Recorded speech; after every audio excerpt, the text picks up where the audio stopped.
Closing the fiscal year in Business Central is quite a straightforward process. There are two parts to it. First, you need to close the accounting periods and lock them, and then you need to close your income statement to create the entry to retained earnings. So let's pop over into Business Central and have a look. Go up to your search and look for accounting periods. In this window, you'll see listed all of your fiscal periods that have been set up and whether they are closed or not, and the indicator for which is the new fiscal year. You use this window to create new periods as well as to close off the old periods. We're going to go to the process menu and choose to close year. And I'm going to close out my year ending March 2022. You get a warning to say which period it's going to close, which will be the first open fiscal year that it finds, and it will also tell you that cannot be opened again.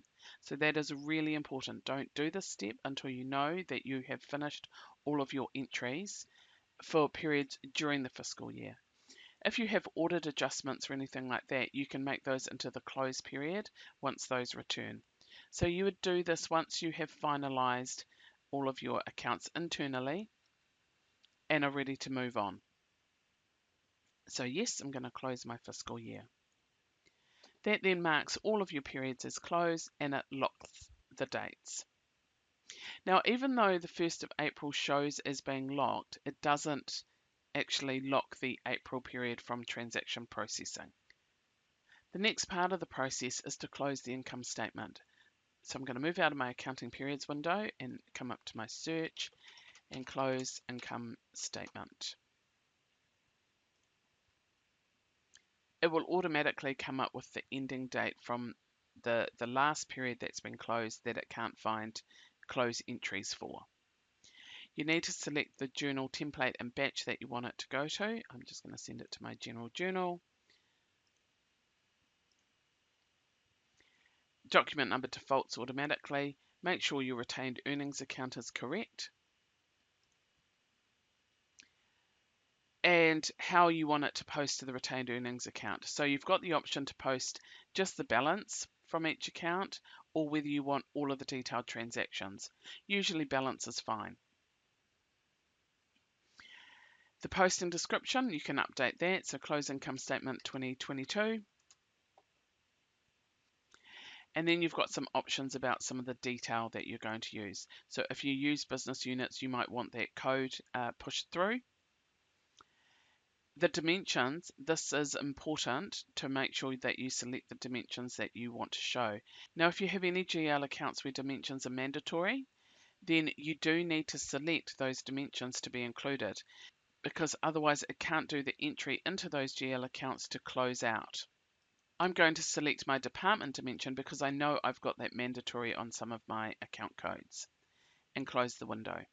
If you do have account codes with some mandatory dimensions and you don't mark it here, you will get a warning at some stage of the process. Once I'm happy with what I've got, then I'm going to hit OK. That's going to create a journal in the batch that I selected. Let's go and have a look. General journals, and in my general batch.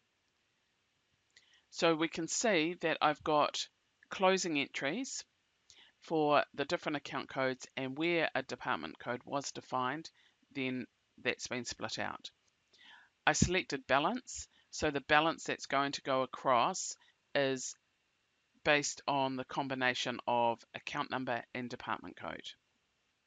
The posting date has a C on the front, and that's indicating that it's a close entry. If we head for the bottom, we can see that in the retained earnings account, I've just got that single line. If I selected detail, I would be seeing the same detail from above in my retained earnings account. Let's post that journal. So if we go to post, yes. Okay, now I've got an error message that's come up. So it's checking my dimension values and it's telling me that I need to define value code 300 against this account code. And if I go to open related record, it's going to take me to that line. If you haven't used that open related record or not, I've got another video on that function that was new with the April 2022 release. So it told me I needed to define department code 300. So that would mean that against account 4151, I've said that it must always be department code 300. So let's try that again, post.